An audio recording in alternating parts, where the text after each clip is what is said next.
Ayah bunda, pernah nggak sih merasa was-was mau makan kurma gara-gara punya diabetes atau kolesterol? Banyak loh yang akhirnya menghindari total. Padahal, riset di Nutrition Journal itu sudah membuktikan kalau kurma itu aman. Tapi, ada satu syarat kunci yang sering banget kita abaikan, yaitu batas pastinya. Salah hitung 1 atau 2 butir saja, gula darah bisa langsung naik. Oke, yuk kita bedah tuntas misteri ini. Hai Bunda, selamat datang kembali di Jurnal Klinis Channel.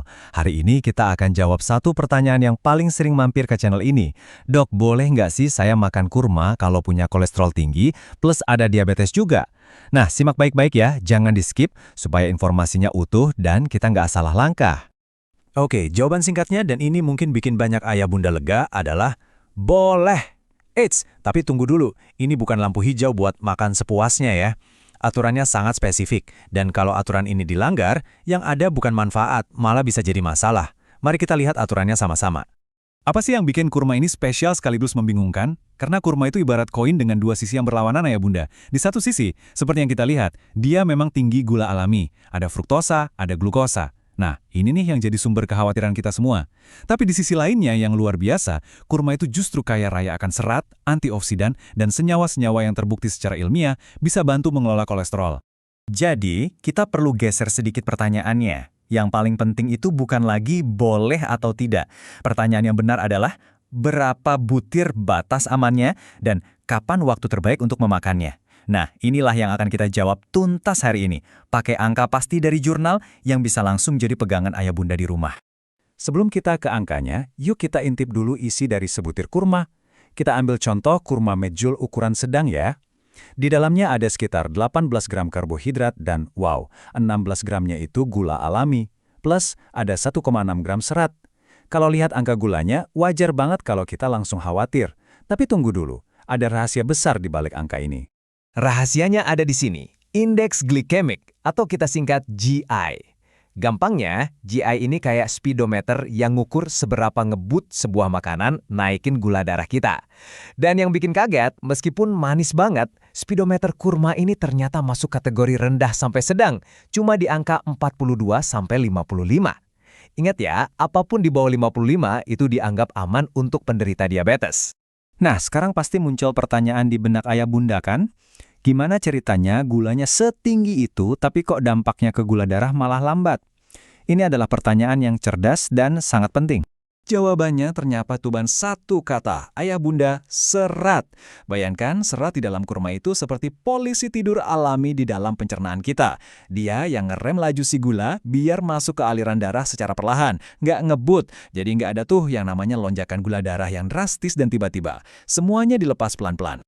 Dan ini bukan sekedar teori ya, ini sudah dikonfirmasi langsung sama penelitian di Nutrition Journal tahun 2011. Mereka meneliti penderita diabetes tipe 2 dan hasilnya tegas. Makan kurma tidak menyebabkan lonjakan gula darah yang signifikan. Tapi ada syarat emasnya, jika dikonsumsi dalam jumlah yang tepat. Nah, kata-kata ini kuncinya. Oke, urusan gula darah udah mulai jelas ya. Sekarang kita pindah ke medan perang satunya, kolesterol. Kurma itu ternyata punya 3 senjata ampuh buat melawan kolesterol tinggi. Pertama, ada serat larut. Kedua, ada antioksidan. Dan yang ketiga, ada duet mineral penting, kalium dan magnesium. Gimana cara kerjanya? Gini, serat larutnya itu seperti spons super di dalam darah kita. Dia lewat, dia serap, dia ikat kolesterol jahat, terus dibawa keluar dari tubuh. Sementara itu, antioksidannya bertindak kayak pasukan pengaman yang mencegah kolesterol tadi nempel dan jadi plak berbahaya di pembuluh darah. Buktinya, ada studi di Journal of Agricultural and Food Chemistry yang nunjukin kalau makan kurma rutin bisa nurunin trigliserida sampai 8%. Nah, sekarang kita sampai di bagian paling inti. Puncaknya pembahasan kita hari ini, ayah bunda. Angka-angka pasti yang sudah ditunggu-tunggu. Jadi berapa butir kurma yang benar-benar aman untuk kondisi Anda? Siap-siap dicatat ya, ini penting banget. Mari kita perhatikan tabel ini baik-baik. Kalau ayah bunda dalam kondisi sehat, 5-7 butir per hari masih dalam batas aman. Kalau hanya punya kolesterol tinggi, batasnya turun jadi 3-5 butir. Buat penderita diabetes tipe 2 saja, batas amannya adalah 2-3 butir. Dan untuk kondisi yang paling ketat, yaitu punya kolesterol tinggi sekaligus diabetes, batasnya adalah maksimal 2 butir per hari. Angka ini juga sejalan loh sama rekomendasi dari Federasi Diabetes Internasional. Tapi tunggu dulu, ada satu detail penting lagi. Nggak semua kurma itu sama, jenisnya juga sangat berpengaruh. Coba kita lihat di grafik ini. Kurma ajwa punya indeks glikemik paling rendah, cuma 47. Ini bikin dia jadi pilihan terbaik dan paling aman. Baru setelah itu ada Deglet Nur dan Mejul yang sedikit lebih tinggi tapi tetap aman kalau jumlahnya kita batasi. Ini adalah poin yang super krusial ayah bunda.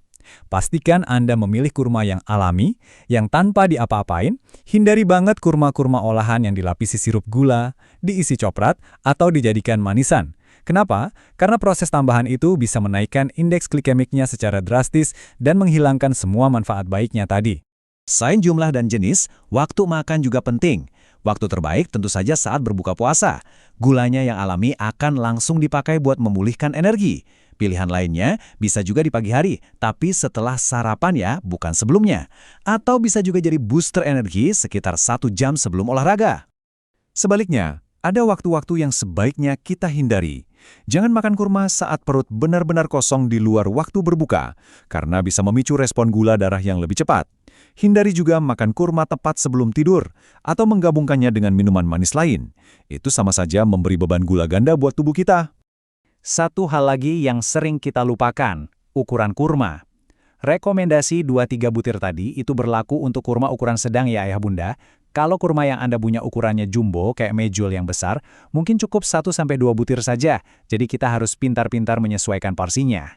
Dan yang terakhir sebagai bentuk kehati-hatian, ada beberapa kondisi di mana ayah bunda wajib hukumnya konsultasi dulu dengan dokter. Misalnya kalau kadar HbA1c Anda masih di atas 8%, yang artinya gula darah belum terkontrol. Atau kalau ada riwayat penyakit ginjal kronis. Jangan pernah ragu untuk bertanya pada ahli kesehatan Anda ya.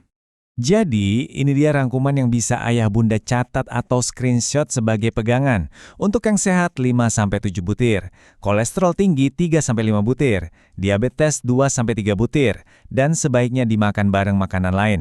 Dan jika punya keduanya maksimal 2 butir saja. Pilihan terbaiknya jatuh pada kurma ajwa. Ternyata ilmu dan sunnah bisa sangat sejalan ya ayah bunda. Kalau informasi ini menjawab pertanyaan ayah bunda selama ini, saya akan senang sekali jika ayah bunda mau mendukung kami dengan menekan tombol suka dan bagikan. Coba bayangkan, banyak sekali saudara kita di luar sana yang mungkin punya kondisi serupa tapi nggak tahu batas aman ini. Berbagi informasi ini bisa jadi ladang pahala buat kita semua. Dan jangan lupa untuk berlangganan channel Jurnal Klinis agar tidak ketinggalan pembahasan kesehatan berbasis bukti seperti ini. Nah, sebelum saya tutup, saya penasaran banget nih, biasanya berapa butir kurma yang ayah bunda konsumsi dalam sehari? Coba tulis di kolom komentar ya, saya akan baca semua komentarnya. Sampai jumpa di pembahasan berikutnya. Jaga selalu kesehatan karena tubuh kita adalah amanah.